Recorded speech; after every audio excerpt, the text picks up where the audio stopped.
सरपंच हूँ और मुझे 5.5 लाख से अधिक पैसा दिया गया केवल मेरे गांव की छोटी मोटी समस्याओं को हल करने के लिए। बाकी योजनाओं के तहत जो पैसा आया वो अलग है।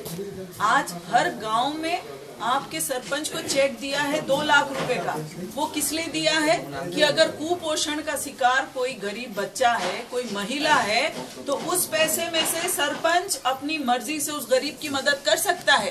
कांग्रेस की सरकार ने कभी सरपंच को इस तरह पैसे देने की नीयत नहीं बताई। ये केवल नरेंद्र भाई मोदी ने आपको सहकार दिया है और पैसों से इस तरह से मदद की है कि आप गाँव का विकास कर चुके हैं, राइट। और बाकी जो आपको 10,000 रुपए सालाना एक्सपेंडिचर के तौर पे दिया है, मतलब आप सरपंच हैं, आपके घर गांव के सारे लोग मिलने आएंगे, आपको किसी को चाय का पूछना है, किसी को पानी का पूछना है, तो गरीब सरपंच शायद ये पूरे साल भर या पूरे 5 साल खर्चा उठाने के लायक नहीं होते, राइट। ये नरेंद्र मोदी जी को पता है क्योंकि वो एक गरीब किसान को जानते हैं अच्छी तरह से।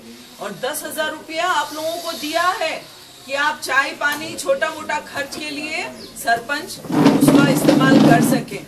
आपके स्वास्थ्य के लिए क्या क्या योजना है, गांव में सखी मंडल बनाइए, औरतें पैसा कमाने लगेगी, बच्चों का भविष्य अच्छा होगा। तो ये बहुत सारे लाभ हैं जो आपको शायद जानकारी भी नहीं होगी और कांग्रेस के एमएलए आप तक वो लाभ को पहुंचने भी नहीं देते। वो लाभ उनके लोगों तक रह जाते हैं या उनकी जेब में रह जाते हैं।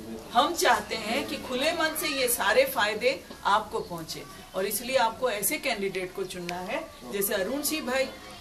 ये वागरा से ही अमलेश्वर इनका वतन रहा है, आप लोगों के बीच रहे हैं, एक बहुत बड़ी कोऑपरेटिव बैंक चलाते हैं जिसमें किसानों को मदद की जाती है, डायरेक्ट आपके संपर्क में वो आते हैं। यहाँ मनोहर भाई जी हैं जो जिला पंचायत के प्रेसिडेंट हैं, ये भी लगातार जनसंपर्क में ही रहे हैं। आपकी छोटी मोटी जो भी समस्या है उसको हल करने के लिए ही बिठाया है सरकार ने। यहाँ एमएलए हैं आपके पास जिनको आप चुन के लाओगे तो सारे आपके प्रश्न इनके प्रश्न हो जाएंगे। तो आप खुले मन से वोटिंग कीजिए इनको बराबर। और जो 3 टर्म से कांग्रेस के आ रहे हैं वो सही काम नहीं कर रहे हैं, ना हम खुश हैं उनसे, ना प्रजा खुश है।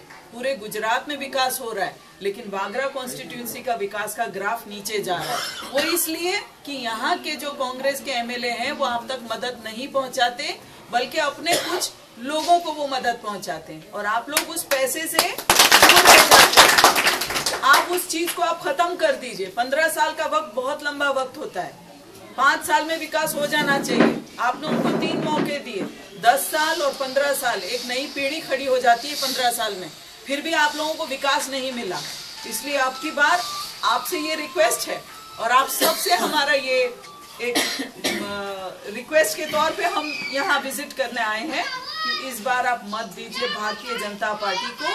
नरेंद्र मोदी जी की बहुत इच्छा है कि वागरा में भी वो काम करें, उसके लिए आपको उनके नुमाइंदे जो हैं, उनके एमएलए जो पसंद किए, उनको टिकट दिया है, उनको विजयी बनाना है और भव्य मतों से विजयी बनाना है।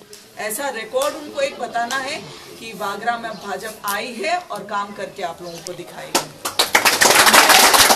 आप लोगों के जो चेहरे पे खुशी है वो देख सकती हूँ कि आप कैंडिडेट से रूबरू हैं और ये वादा है कि आपकी जरूर मदद होगी भविष्य में। आपकी महिलाओं की जो स्कीम है वो भी हम लेकर आएंगे, छोटे बच्चों की स्कूल की जो स्कीम है वो भी आप तक पहुंचाएंगे, विकास की सारी बातें आप तक पहुंचेगी। अरुण सिंह भाई को मैं कहती हूँ कि आपसे 2 शब्द कहें और आप बस हमें सपोर्ट कीजिए, यही हमारा है।